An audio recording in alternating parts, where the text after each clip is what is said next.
Well, I've always been interested in history, and when we moved into the house that we live in now, when we moved in, the previous owners had left us a pack of papers, including some conveyancing documents relating to the 1900s.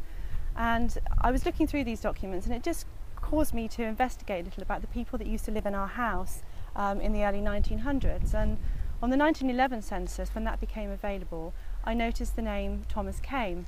And I'd also been looking at Mitcham War Memorial and had realised that one of the names on the memorial was also Came, spelt C-A-M-E, which seemed to me to be quite an unusual name, or an uncommon name. And I linked the two together and discovered that actually it was the son of the family who lived in our house who'd lost his life in the First World War. And that just caused me to look a little further about the impact of the First World War on our community. And I discovered that there were 118 casualties from the Colliers Wood area, casualties by which I mean they'd lost their life in the war, and many more had been wounded. And it just caused me to try to look a little bit into their lives and find out a little bit more about these soldiers. Actually, there are 52 Commonwealth war graves in this particular churchyard, 8 of which relate to the men from Colliers Wood. So this has been a great place to come to see their final resting places.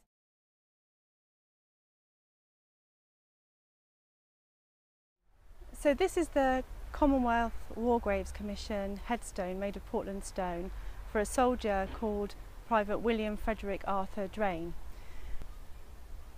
William Drain lived in Colliers Wood, 186 Singlegate High Street in Colliers Wood, and he enlisted in May 1915 into the 1st Battalion, the London Regiment, the Royal Fusiliers. His enlistment papers show that he was 19 when he signed up. On the day that he was injured, Private Drain was in Belgium with his battalion. His battalion were fighting in the Battle of Passchendaele, or the Third Battle of Ypres, which took place between the July and November of 1917. And in particular, a phase of the Battle of Passchendaele, the Battle of Langemarck, was happening on the 16th and 17th of August 1917, and Private Drain was injured on the 16th of August, and his medical report showed that he had multiple gunshot wounds to his face and neck. So he really did have some very dreadful injuries to cope with. And I have an extract from his medical report that I wanted to share with you, just so I can describe his wounds. And his report reads, he can swallow only with difficulty. Saliva dribbles from his mouth constantly. His tongue is protruded and turns to the right angle of his mouth. His mother says he gets quite delirious and his mind wanders. There has been penetration to his chest wall, and he has a cough and spits up a lot of thick phlegm, sometimes red in colour. He's lost a lot of flesh, sweats badly at night and gets feverish towards evening. The doctors visit him every day, and the nurse too. It is particularly sad when you read the medical pages of his pension record, and the medical report asks, does this man require constant attendance of another person? And the doctor answers, yes, there is someone in attendance both night and day. The question also is asked, is he working at his own trade or occupation? And the doctor responds, quite forbidden, a hopeless case. He was discharged from military service in November 1918, and he was awarded the Silver War Badge. This badge was introduced in 1916 and was given to serving soldiers who had been injured in the Great War in service. And it bears the words for King and Empire for services rendered. And this isn't William Drain's badge, but I do have a copy of a Silver War badge to show you. So it has the words around the outside and the King George V cipher in the centre, and it's worn as a brooch so that if the serving soldier returned, he could wear it on his lapel, and it would show that he had fought and been injured in the war. I wanted to show you the headstone for Sidney Lawrence Dan.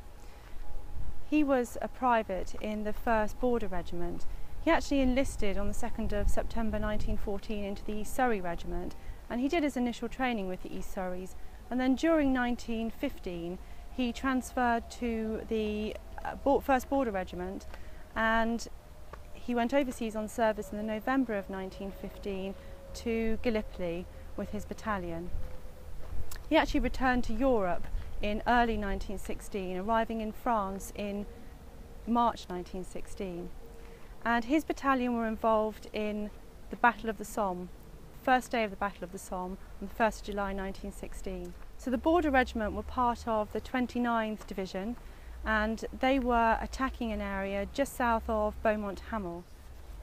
Their battalion diary can tell us quite a lot about what they were involved in on the first day of the Battle of the Somme, and I wanted to read an extract to you taken from 0 hours, 7:30 a.m. on the 1st of July 1916. The 1st Battalion, the Border Regiment, then went over the top from our support line and over our first line, the bridges over our front trench having been ranged by the German machine gunners the previous day. We met with heavy losses whilst crossing these bridges and passing through the lanes out in our wire. The men were absolutely magnificent and formed up as ordered outside our wire, made a right incline and advanced into no man's land at a slow walk, also as ordered. The advance was continued until only little groups of half a dozen men were left here or there, and these, finding that no reinforcements were in sight, took cover in shell holes or wherever they could. Amongst the officers in that battalion there were 20 casualties out of an initial strength of 23, and out of the other ranks there were 659 casualties out of an initial strength of 859. Private Sidney Lawrence Dan was one of the injured on the 1st of July.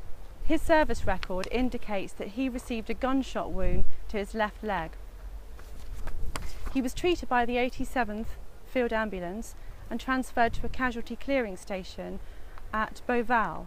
The casualty clearing station being part of the casualty evacuation chain further back behind the lines in the Field Ambulance.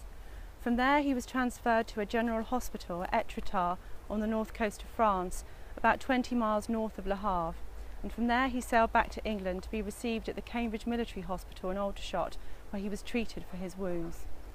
He was very badly injured. He'd been shot in the left leg. He had a compound fracture of his femur and damage to his femoral artery. On the 21st of July 1916 he passed away from his wounds.